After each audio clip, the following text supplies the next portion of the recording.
अस्सलाम वालेकुम वरहमतुल्लाहि वबरकातुहू। मेरा नाम है मोहम्मद और welcome back to my channel.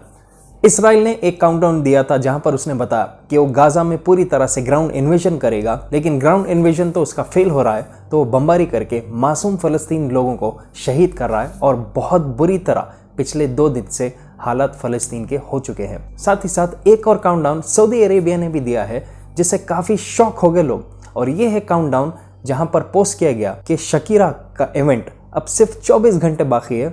उसके बाद शकीरा का बहुत ज़बरदस्त डांस और गाने का फेस्टिवल होने वाला है सऊदीया के रियाद सीज़न 2023 में। तो देखते हैं इस वीडियो में डिटेल में कि क्या हालात हो चुके हैं अरब कंट्रीज़ के, जहां पर एक तरफ मासूम मुसलमान शहीद होते जा रहे हैं ज़ायनिस्ट इसराइलीज की तरफ से, और दूसरी तरफ अरब मुल्क कॉन्सर्ट्स और नंगे नाच में काफ़ी मसरूफ़ रख रहे हैं अपने लोगों को। और साथ ही साथ मैं आपको इस वीडियो में ब्रेकडाउन देने वाला हूं कि क्यों आज अरब मुल्क इतने कमज़ोर हो चुके हैं, क्यों वो कोई इसराइल के खिलाफ एक आवाज़ भी नहीं उठा रहे हैं और सिर्फ बोल बच्चन बने हुए आज के दौर में। देखते हैं इस वीडियो में कंप्लीट डिटेल। पिछले कुछ साल से एक काफ़ी चेंज आ चुका है सऊदी अरेबिया में। सऊदी अरेबिया में राइज ऑफ कॉन्सर्ट्स देखा गया, कई सारे फेस्टिवल्स देखे जा रहे हैं, हैलोवीन मनाया जा रहा है वहाँ पर, और कुछ लोग कह रहे हैं कि वेस्टर्नाइजेशन नहीं है बल्कि मॉडर्नाइजेशन है। देखा गया तो ये मॉडर्नाइजेशन कंप्लीटली वेस्टर्नाइजेशन पर ही डिपेंड कर रहा है। और ऐसे ही देखते देखते इस साल भी सऊदी अरेबिया का रियाद सीजन 2023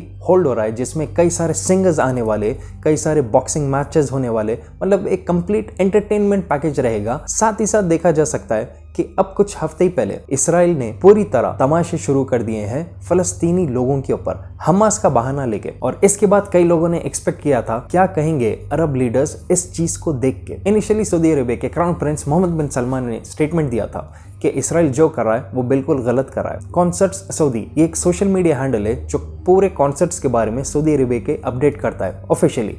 उसने ट्विटर पर अपडेट किया ये कहते हुए कि आखिरी काउंटडाउन के लिए सिर्फ 24 घंटे बाकी है, उसके बाद ज़बरदस्त ओपनिंग सेरेमनी होने वाली है इस रियाद सीजन, जहां पर एक ग्रुप ऑफ इंटरनेशनल और लोकल टैलेंट परफॉर्म करने वाले, और इन सबको लीड करने वाली है फेमस लबनीज कोलंबियन सिंगर शकीरा। और देखा जा सकता है कि शकीरा का ये लाइफ का सबसे पहला कॉन्सर्ट रहेगा सऊदी अरेबिया में, और वो भी अब होल्ड होने वाला है रियाद सीजन 2023 में। तुर्की अल शेख, ये हेड ऑफ सऊदी अरेबिया का जनरल एंटरटेनमेंट अथॉरिटी, इसने अनाउंस किया कि सिर्फ शकीरा ही नहीं बल्कि कई सारे जबरदस्त एंटरटेनर्स आने वाले हैं। साथ ही साथ उसने खुशी से अनाउंस किया सोशल मीडिया पर कि ये साल का जो इवेंट रहेगा वो काफी डिफरेंट रहेगा और बहुत ह्यूज रहेगा। उसने ये भी ट्वीट में कहा कि वो पूरी तरह अप्रिशिएट करता है क्योंकि उसको अनलिमिटेड सपोर्ट मिला है इस एंटरटेनमेंट सेक्टर के लिए custodian of 2 Holi mosques king Salman की तरफ से और क्राउन प्रिंस और प्राइम मिनिस्टर मोहम्मद बिन सलमान की तरफ से।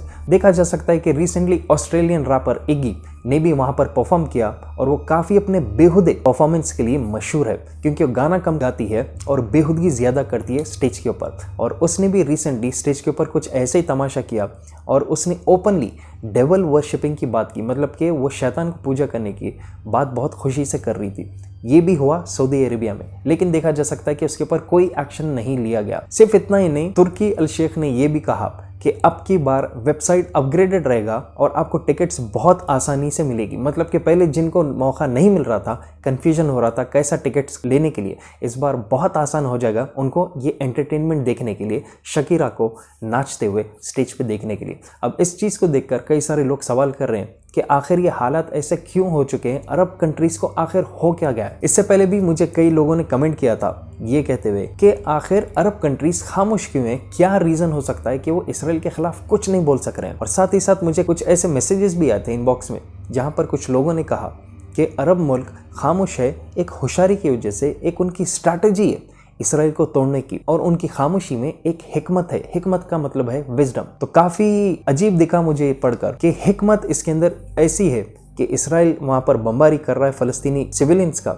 और यहाँ पर कॉन्सर्ट्स और नंगा नाच हो रहा है, और इसको लोग हिकमत कह रहे हैं। ट्विटर पर एक काफ़ी मशहूर सोशल मीडिया हैंडल है जिसका नाम है डैनियल हकीक जो, उसने एक ट्वीट किया जहाँ पर उसने 4 पॉइंट्स बताए कि क्यों आज मुस्लिम्स इतने वीक हो चुके हैं, क्यों अरब कंट्रीज इतने वीक हो चुके हैं, इनके लीडर्स इतने क्यों कमज़ोर हो चुके हैं। उसने 4 पॉइंट्स में से पहले पॉइंट में ये बताया कि वेस्ट जो यहाँ पर होता है अमेरिका, वो मुस्लिम नेशंस को डेवलप करने से रोक रहा है। स्पेशली वो हिस्से में जहां पर वेपन्स बनाने की टेक्नोलॉजी है। आज देखा जा सकता है कि अरब कंट्रीज उतने एक्सपर्ट्स नहीं है वेपन्स को डेवलप करने में जितना इसराइल और अमेरिका आज के दौर में हो चुके हैं। साथ ही साथ आप देख सकते हैं रशिया और चाइना भी काफी लीड कर चुके हैं इस चीज में। लेकिन ट्रिलियंस ऑफ डॉलर्स का पैसा रखते हुए भी अरब कंट्रीज जिनके जमीन में फ्री में ऑयल आया है, वो लोग आज तक भी इतनी टेक्नोलॉजी डेवलप नहीं कर सके और साथ ही साथ न्यूक्लियर टेक्नोलॉजी में भी ये कभी आगे बढ़ नहीं सके। दूसरा पॉइंट उसने बताया कि अमेरिका पूरी तरह मेक श्योर करता है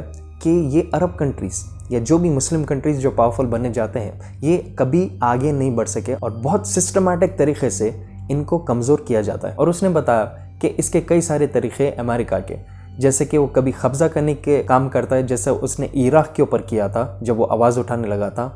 उनके पास सैंक्शंस प्लेस करना, जैसा अफगानिस्तान, सीरिया, इराक के ऊपर भी हुआ था। सैंक्शंस का मतलब है कई चीज़ों की रोक टोक करना उस कंट्री में, जैसे कि अनाज हो या कोई टाइप का ट्रेड बिजनेस हो। साथ ही साथ उन्हीं के अपने कंट्रीज में एक सिविल वॉर जंग छेड़ना, जहाँ पर आप देख सकते हैं कि सडन जो अरब अपराइज हुआ था, जो रिवोल्ट्स हुए थे अरब कंट्रीज में, जहां पर कई सारे लीडर्स को गिराकर वापस फिर कोई पपेट लीडर्स को ही लाया गया था, इसके पीछे देखा गया था अमेरिका का ही हाथ था। तो यहाँ पर कोई भी लीडर अगर वो आवाज़ उठाने जा रहा है तो उसी के लोगों को ऐसा बताया जाता है कि वो उसके खिलाफ पलट रहे हैं, जबकि वो मेजॉरिटी नहीं बल्कि माइनॉरिटी होती है। लेकिन मीडिया इनके हाथ में होता है तो ये लोग ऐसा बताते हैं जिससे कि वही मेजॉरिटी। तीसरे पॉइंट में इसने एक बहुत ही इंपॉर्टेंट बात बताई और ये कहा कि यूनिटी ये कभी मेंटेन नहीं होने देते हैं और जो इंस्टीट्यूट होता है जिससे यूनिटी होती है मुस्लिम कंट्रीज़ में, उसको ये कभी आने नहीं देंगे। और इसने कहा कि खिलाफत इस चीज़ को कभी अरब कंट्रीज़ में आने का चांस नहीं देता है अमेरिका।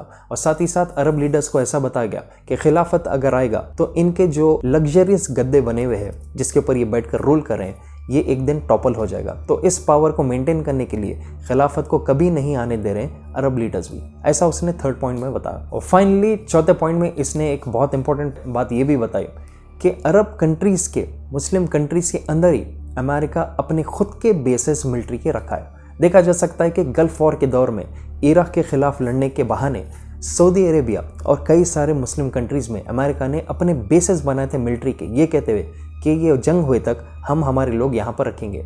लेकिन आज वो जंग होकर तकरीबन 25 साल के ऊपर हो गया, लेकिन वहाँ से मिलिट्री के बेसिस आज तक भी नहीं हटे। इसके पीछे एक रीज़न है और वो ये है कि कल के दिन अगर कोई भी अरब कंट्री मुंह खोलेगा या खिलाफ बोलेगा इसराइल या अमेरिका के, तो इन्हीं बेसिस के ज़रिए वो उसी देश पर वापस जुल्म करेंगे, उसके ऊपर अटैक कराएंगे। मतलब कि आपके अपने घर के गेट के अंदर दुश्मन को आप बिठा के जो रखे थे, वो आज आप ही के ऊपर हावी होने की बात कर रहा है अगर आप कुछ उसके खिलाफ या उसके दोस्त जैसा इसराइल है उसके खिलाफ कहेंगे। तो यहाँ पर उसने 4 ऐसे पॉइंट्स बताए जिसमें उसने क्लियरली एक्सप्लेन किया कि क्यों आज अरब कंट्रीज़ इतने वीक हो चुके हैं, क्यों मुस्लिम कंट्रीज़ इतने खामोश हो चुके हैं जब इसराइल ओपनली अत्याचार कर रहा है फ़लस्तीनियों के ऊपर। आप बताइए अपने हिसाब से कि यहाँ पर जो अरब कंट्रीज़ फ़िलहाल खामोश है, कोई कुछ नहीं कर रहा है, सिर्फ स्पीच दे रहे हैं, सिर्फ कंडेमनेशन दे रहे हैं, क्या इसके पीछे कोई हिकमत है, कोई विजडम है, कोई स्ट्रैटेजी है जैसा कुछ लोग कमेंट कर रहे हैं, या कुर्सी को बचा रहे हैं और डरपोक हो चुके हैं आज के दौर में? आप अपने हिसाब से इसके बारे में नीचे कमेंट करिए। और साथ ही साथ आज के इस ज़ायनिस्ट मीडिया कंट्रोल दौर में हक की आवाज़ उठाना काफ़ी मुश्किल है, तो आप भी मुझे सपोर्ट कर सकते हैं। तो मेरी अपील है आप सबसे कि इस वीडियो को डाउनलोड करके इसे ज़्यादा से ज़्यादा शेयर करें अपने सोशल मीडिया हैंडल्स के जरिए, व्हाट्सएप के जरिए। और अगर आप नए मेरे चैनल पे, please make sure to subscribe. मिलता हूँ इंशाल्लाह बहुत जल्द। दुआ में फ़लस्तीनियों को याद रखिए, अपना ख्याल रखिए, टेक केयर एंड अल्लाह हाफ़िज़।